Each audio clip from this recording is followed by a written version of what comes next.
On behalf of the All India Trinamool Congress, we welcome you to this first press conference of ours in this session. Let me begin by thanking all our friends in the media, the reporters, and the photographers, and also the camera persons. Thank you for being here on time. As I said, this is the first of many press conferences which the All India Trinamool Congress will be doing in Delhi, hopefully a couple every month. Today, our press conference is on one subject, Meghalaya. And I'm very happy that, which you already know, so I'm happy to re-announce that the opposition party in Meghalaya is in fact the TMC, Meghalaya TMC. Let me introduce my colleagues on stage. On my left is the two-time former Chief Minister of Meghalaya, Dr. Mukul Sangma. Former Chief Minister, current leader of the opposition. We have George Lingdo. George, can you just stand up, please? Yeah, thank you. George Lingdo, so we all get to know you. We have Zenith Sangma. We have Dikanchi Shira and Lazarus Sangma, Innocent Sangma. And our PCC president, our Trinamool TMC president in Meghalaya, the very enthusiastic former speaker, Charles Pingro, is very much in Delhi, but in the morning we had a dharna at the entrance to Parliament at Vijay Chowk. So this is the first piece of news, all TMC Lok Sabha, Rajya Sabha MPs, almost all, along with our 8 MLAs, we were doing dharna at Vijay Chowk. And while the dharna was happening, it was very peaceful, nothing to do with the dharna. Just after that, Charles Pingro slipped and he's hurt his back, but he's very well now. All good.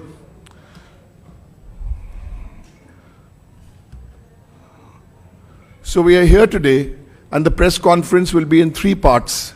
I shall first make some opening remarks. Then the core of the press conference today is the address by Dr. Mukul Sangma. And the third part of our press conference, unlike Mr. Modi and Mr. Shah's press conference, we actually take questions from the media. So we actually answer questions. You ask and we'll answer. We are gathered here today to address a series of mishaps occurring in Meghalaya because of the MDA government there. As you know, the MDA is a proxy BJP government.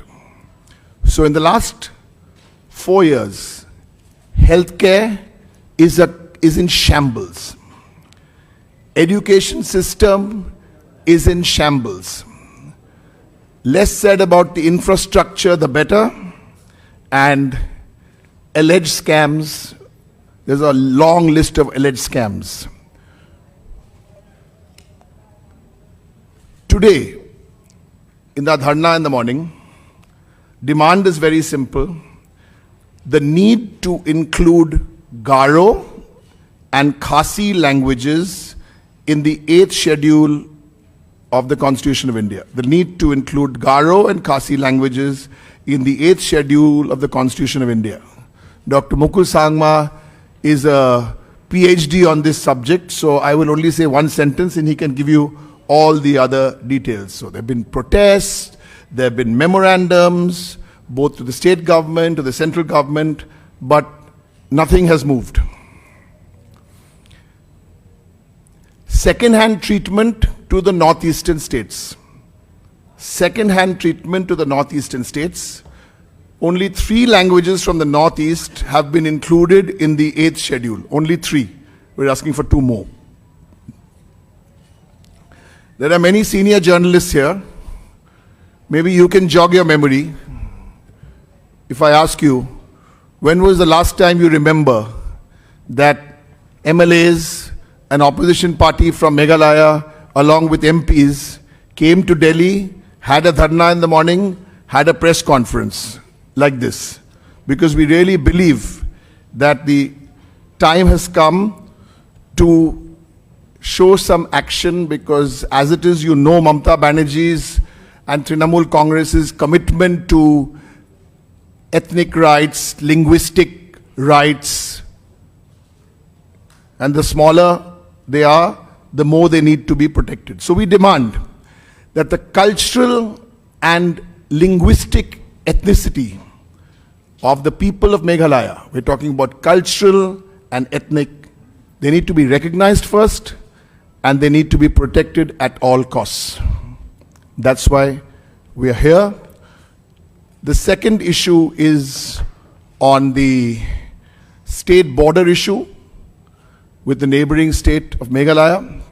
There again, Dr. Sangma will address both these issues in the press conference. So this concludes the first part of our press conference. Dr. Mukul Sangma.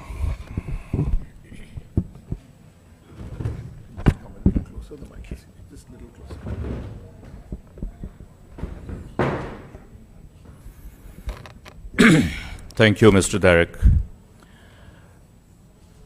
My greetings to all our friends from media fraternity, and I join Mr. Derek in welcoming all of you to this press interaction. It's a privilege again for me, because it's very rare when we have this opportunity to be in front of you, to brief you, and for you also to be in Northeast. I think it's an area where you hardly probably go, and then difficult to cover. But media network has become much more vibrant now. We are able to connect. So it is a great privilege to be with all of you.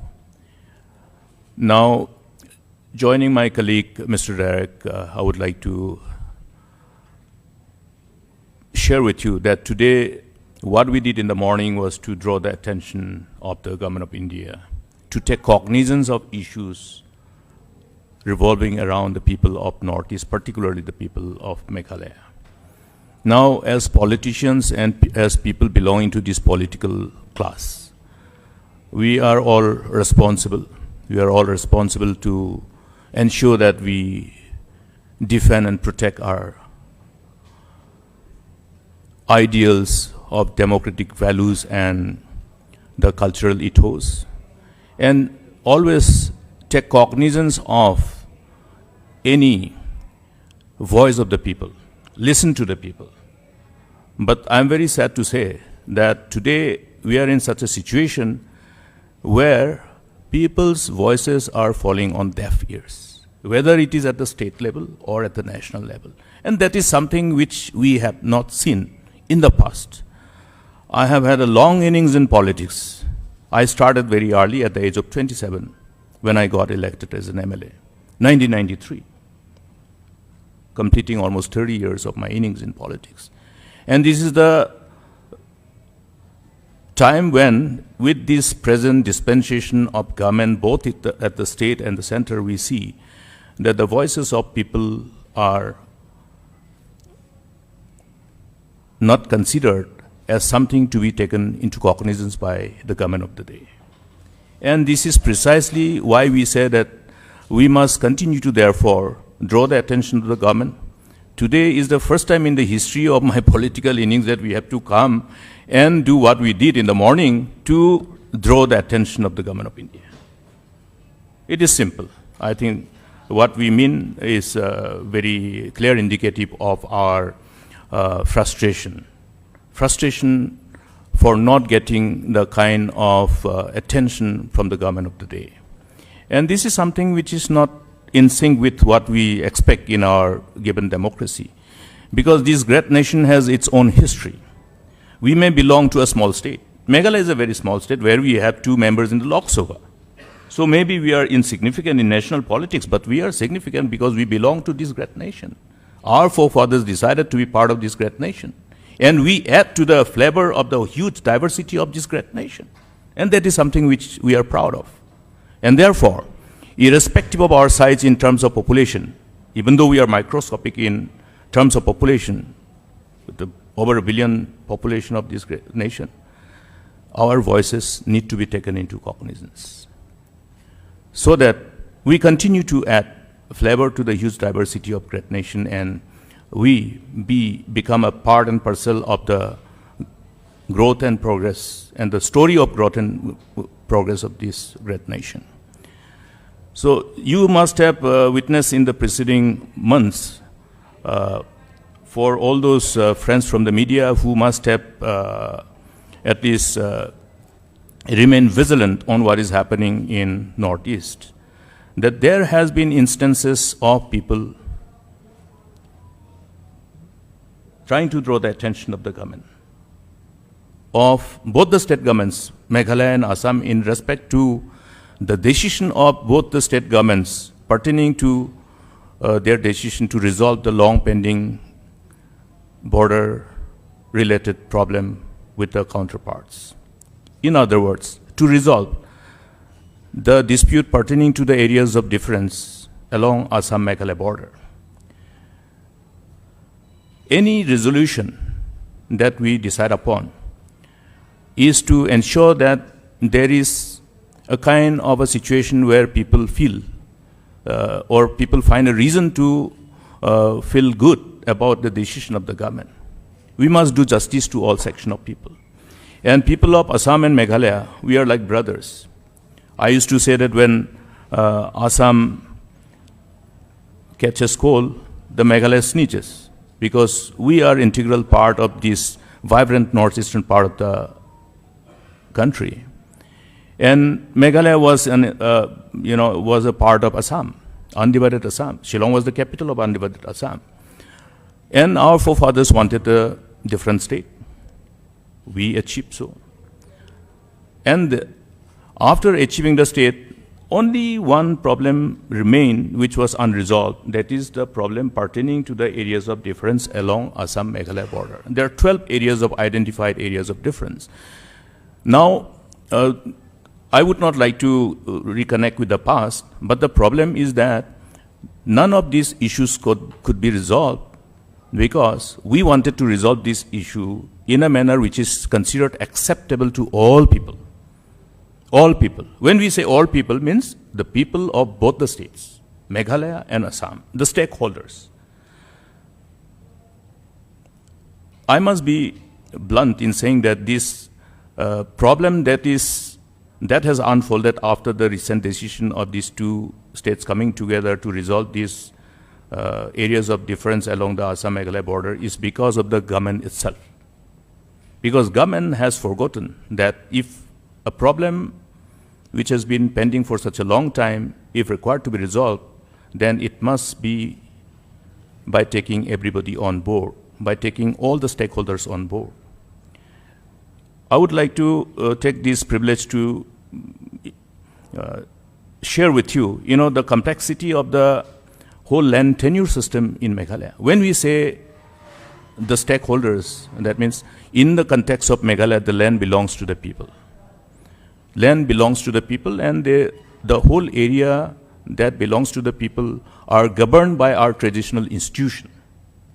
Even the government, when we need land, we'll have to approach the community, we have to approach the clans who have the ownership of the land.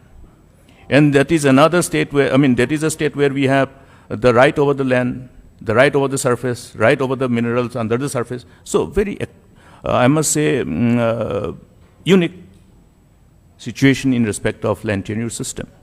Therefore, this complexity has to be understood by people in authority when they want to evolve a mechanism for a solution. This was not done.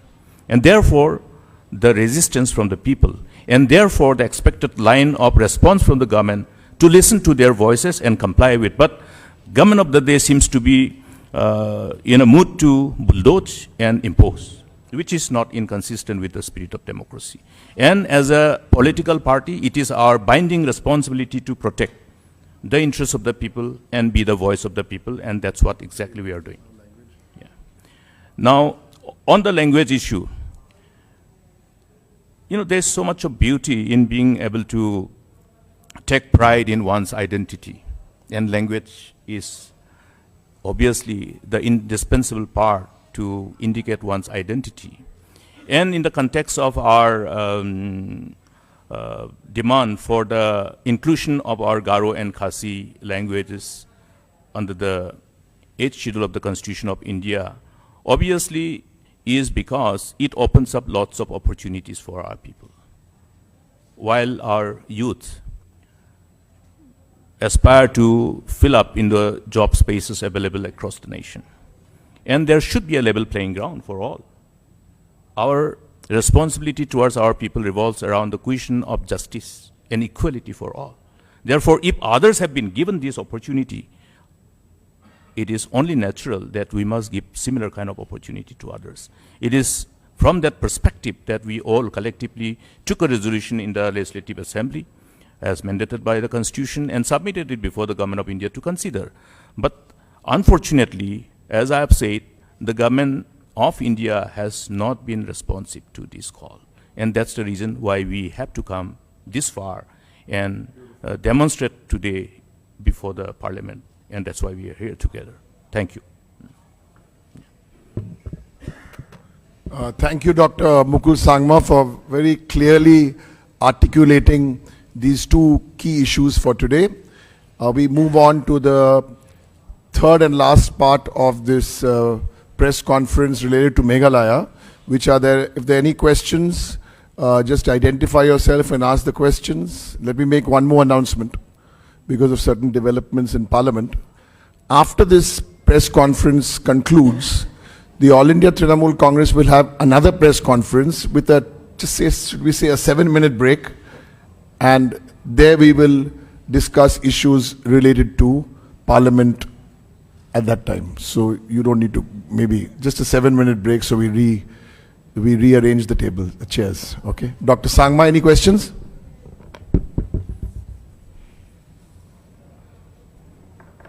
You explained it so well, there are no questions.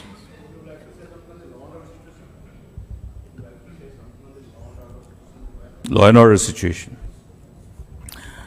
Well, I must at the outset congratulate the people of the state for enabling the government to restore peace. I think national media was a witness to what happened in Meghalaya in those preceding years when one of the lady was a victim of, the cruelty with which the terrorists were operating in the state of Meghalaya. We restored peace. And by 2018, 6th of March, when I handed over the charge of the government to a new incumbent government, the Meghalaya didn't have any more militant nor a terrorist organization operating. So that was the kind of turnaround that we created over the period of time when we had the privilege to be in the helm of affairs of governance. But today, with the kind of deprivation of the youth from getting into the job spaces available, there are disgruntlement, frustration, anger palpable amongst the youth. You must have seen what has happened on the Independence Day in Shillong itself, which has never ever been anticipated. Something of which we are not proud of. Something of which we are ashamed of. That has happened. You have witnessed it. So the question of managing the law and order in the state of Meghalaya by the present dispensation, from what has happened in the preceding years and what you have witnessed as a nation, itself speaks for, it's self-explanatory about the incompetence and insensitivity of the government towards what's happening on the ground. Zero.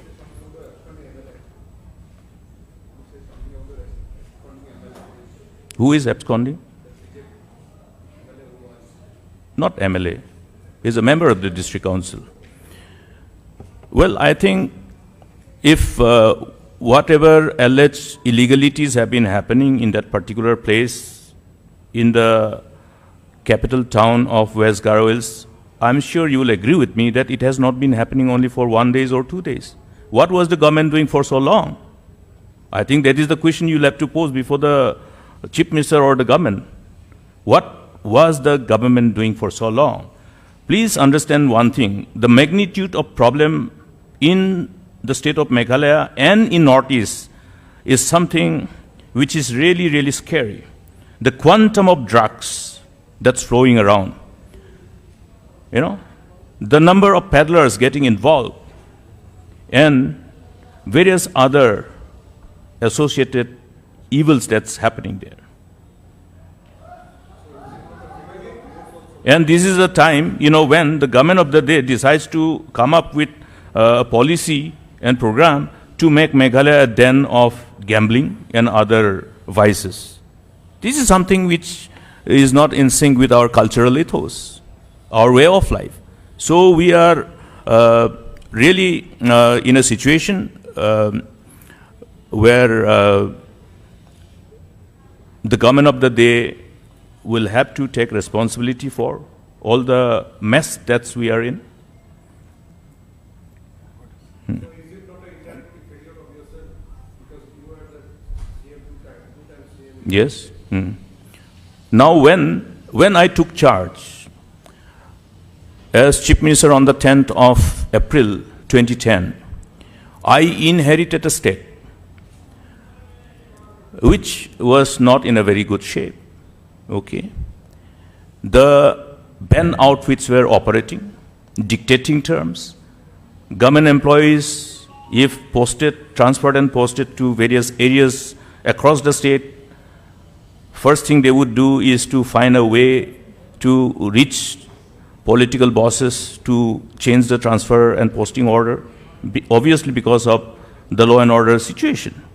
But as I have said, when there were innumerable militant outfits and two dreaded banned terrorist organizations operating in the state, we created a turnaround, and not even a single terrorist organization or a militant outfit was operating anymore on the day when I handed over the charge on 6th of March 2018. That means what? That means we were able to, despite the challenges of lawlessness, we were able to restore peace, generate hope and aspirations amongst the people, the feel-good factor amongst all people.